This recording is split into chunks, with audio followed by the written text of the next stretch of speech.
नमस्कार दोस्तों, बहुत बहुत स्वागत है आपका इंडिया नाउ में और मैं हूं संदीप पाल। काशीराम की 90वीं जयंती पर आज बीएसपी सुप्रीमो मायावती ने उनको श्रद्धांजलि दी और उनको श्रद्धा सुमन अर्पित की। आज 15 मार्च की तारीख है और इसी दिन काशीराम की जयंती होती है। पहले इस बात की चर्चा थी कि आज यानी 15 मार्च को मायावती कोई बहुत बड़ा ऐलान कर सकती हैं, कुछ बड़ी बात कह सकती हैं, लेकिन ऐसा आज कुछ नहीं। बताया जा रहा था कि बीएसपी आज अपनी पहली लिस्ट भी जारी कर सकती थी लोकसभा चुनाव के मद्देनज़र, लेकिन वो भी नहीं हुआ। आज मायावती ने सिर्फ बहुजन समाज के लोगों को और पार्टी कार्यकर्ताओं को एक संदेश दिया।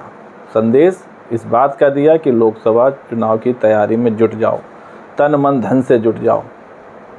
और इस मौके पर एक बार फिर मायावती ने कांग्रेस और सपा पर हमला बोला और इशारों में बीजेपी का नाम लिए बिना तीखा हमला बोला और अपने कार्यकर्ताओं से लोकसभा चुनाव की तैयारी में अभी से जुट जाने की अपील कर दी। अब हालांकि वक्त तो बहुत कम ही बचा है और ऐसा लग रहा है कि बीएसपी की जो तैयारी चल रही है वो भी काफ़ी लेट हो गई है, क्योंकि बीएसपी की तैयारी जिस तरह की होनी चाहिए वैसी धरातल पर दिख नहीं रही है। ना पार्टी की तरफ से कोई रैली हो रही है, ना कोई जनसभा हो रही है। और जो प्रत्याशियों की लिस्ट फाइनल होनी थी और जो उसका ऐलान होना था वो भी टाल दिया गया। और एक बड़ी खबर इस बीच ये भी है कि कल यानी 16 मार्च को लोकसभा चुनाव की तारीखों का ऐलान हो जाएगा। बताया जा रहा है 7 चरणों में इलेक्शन होगा और कल चुनाव आयोग इसका ऐलान कर देगा। अब कल चुनाव तारीखों का ऐलान भी हो जाएगा, लेकिन बीएसपी की अभी तक पहली लिस्ट भी जारी नहीं हुई है। 7 प्रत्याशियों का नाम हवा में झूल रहा है, जिसके बारे में कहा जा रहा है कि जब तक पार्टी की तरफ से कोई अधिकृत लिस्ट जारी नहीं होगी सभी नामों को खारिज किया जा सकता है। मतलब पार्टी जो लिस्ट जारी करेगी वही असली और सही लिस्ट होगी। ऐसे हवा में तो बहुत नाम चल रहे हैं। तो आज इस बात का अंदेशा था या जिस बात की चर्चा थी या कहा जा रहा था कि आज मायावती कुछ बड़ा ऐलान करेंगी, लेकिन मायावती ने आज ऐसा कुछ नहीं किया है। उन्होंने सिर्फ अपने कार्यकर्ताओं को संबोधित किया और क्या कहा वो आपको ज़रा सुनाता हूँ। मायावती ने लोकसभा चुनाव की तैयारियों के लिए अपने कार्यकर्ताओं से कहा कि अब जी जान से जुट जाएं। सत्ता की मास्टर चाबी प्राप्त करने के लिए तन मन धन की कुर्बानी देना जरूरी है। बहुजन समाज को जातिवादी और धन्ना सेठ समर्थक विरोधी पार्टियों की साजिश, दावों और वादों से बचकर चुनाव में सक्रिय रहना जरूरी है, क्योंकि अब इनके भरोसे रहना आत्मघाती होगा। मतलब मायावती ने साफ साफ कह दिया कि अब किसी पार्टी पर कोई भरोसा करने की ज़रूरत नहीं है, फिर चाहे वो सपा हो, कांग्रेस हो, कोई हो। और इन दिनों जो ओबीसी का मुद्दा देश में बड़ा गरमाया हुआ है, ओबीसी आरक्षण का मुद्दा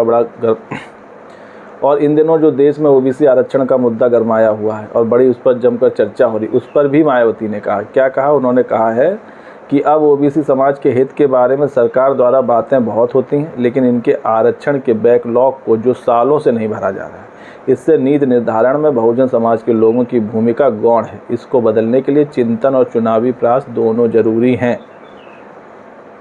और उन्होंने ये भी आरोप लगाया कि काशीराम जी के नाम पर जो यूनिवर्सिटी बनी थी, उन्होंने कहा कि लखनऊ में IIM के पास स्थापित मान्यवर श्री काशीराम जी उर्दू अरबी फ़ारसी यूनिवर्सिटी का नाम पहले अखिलेश की सपा सरकार ने बदला और अब भाजपा सरकार ने उसका नाम बदलकर भाषा विश्वविद्यालय बना दिया है।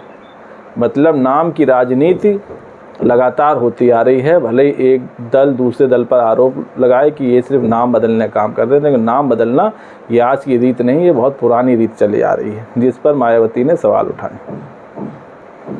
तो मायावती बस ये संदेश देकर वापस चली गई। हालांकि इस बीच एक खबर ये आ रही है कि मायावती की पार्टी बीएसपी में हाल ही बीजेपी से 2 लोग शामिल हुए हैं। एक हैं वरिष्ठ पत्रकार अशोक पांडे, जिनको बीएसपी ने उन्नाव से टिकट दिया है, और दूसरे हैं अंबेडकर नगर के भाजपा के जिला अध्यक्ष सच्चिदानंद पांडे। उनको बसपा में शामिल किया है और उनको अयोध्या से टिकट दिया गया है। मतलब सवर्ण जात के 2 लोगों को मायावती ने अपनी पार्टी में शामिल किया है और इन दोनों लोगों को टिकट भी दिया है। एक को अयोध्या से और दूसरे को उन्नाव से। जो अशोक पांडे हैं ये उन्नाव से लोकसभा चुनाव लड़ेंगे और जो सच्चिदानंद पांडे हैं ये अयोध्या से चुनाव लड़ेंगे। वहीं इससे पहले बीएसपी ने 7 प्रत्याशियों के नाम का ऐलान किया था, जिसमें 5 मुस्लिम समाज से जुड़े हुए लोग थे। बसपा ने पीलीभीत से अनीस अहमद खान, मुरादाबाद से इरफान सोलंकी, कन्नौज से अकील अहमद, अमरोहा से डॉक्टर मुजाहिद हुसैन, सहारनपुर से माजिद अली, मुजफ्फरपुर से दारा सिंह प्रजापति और बिजनौर से चौधरी विजेंद्र सिंह को प्रत्याशी बनाया है। तो अब जो 7 थे वो बढ़कर 9 हो गए हैं, मतलब 9 सीटों पर बीएसपी ने अपने नाम फाइनल कर दिए, लेकिन अभी इसके बारे में अधिकृत लिस्ट जारी नहीं हुई है। पार्टी कार्यालय से कोई ऐसी लिस्ट नहीं आई है जिसमें इन सबके नाम हो। ये सूचना है, जानकारी है कि अब तक बीएसपी ने 9 सीटों पर अपने प्रत्याशी चुन लिए, जिसका ऐलान जब बीएसपी की पहली लिस्ट जारी होगी उसमें होगा। लेकिन अगर बीएसपी की तैयारियों की बात करें, क्योंकि मायावती ने तो ऐलान कर दिया है कि वो अकेले चुनाव लड़ेंगी और अकेले ही उनकी पार्टी अच्छा परफॉर्म कैसे करके दिखाएगी, जबकि पार्टी से जुड़े कुछ बड़े नेता और जो बहुजन समाज, जो इनका वोट बैंक है, दलित और ओबीसी और शोषित समाज, वो यही अपील कर रहा है कि मायावती गठबंधन करके चुनाव लड़ें। लेकिन मायावती ने ये ठान लिया है कि वो अकेले चुनाव लड़ेंगी। तो मायावती का ये अटल ऐलान और मायावती का ये अटल फैसला लोकसभा चुनाव में क्या अटल जीत का भी परिणाम बनेगा, ये देखने वाली बात होगी। फिलहाल तो मायावती ने आज 15 मार्च को कुछ ऐसा ऐलान किया नहीं जिसकी चर्चा सोशल मीडिया और मीडिया के गलियारों में थी कि 15 मार्च को हो सकता है मायावती पहली लिस्ट जारी करेंगी, 15 मार्च को वो किसी बड़े अभियान की बात करेंगी, या फिर 15 मार्च से वो कुछ बताए लोकसभा चुनाव के लिए उन्होंने कोई रोड मैप तैयार किया उसका जिक्र करती हैं। ऐसा लेकिन कुछ नहीं हुआ और उन्होंने कार्यकर्ताओं को तन मन धन से लोकसभा की तैयारियों में जुटने का आह्वान किया और फिर सभा समाप्त हो गई। लोकसभा चुनाव को लेकर बीएसपी की तैयारियों से आप कितना सहमत हैं? क्या आपको लगता है कि बीएसपी की तैयारी एकदम मजबूत चल रही है या अभी भी ढुलमुल रवैया अपनाया जा रहा है या खाना पूर्ति की जा रही है? अपनी राय कमेंट बॉक्स में दें और वीडियो पसंद आया हो तो चैनल को लाइक, शेयर और सब्सक्राइब करना ना भूलें। तब तक के लिए नमस्कार।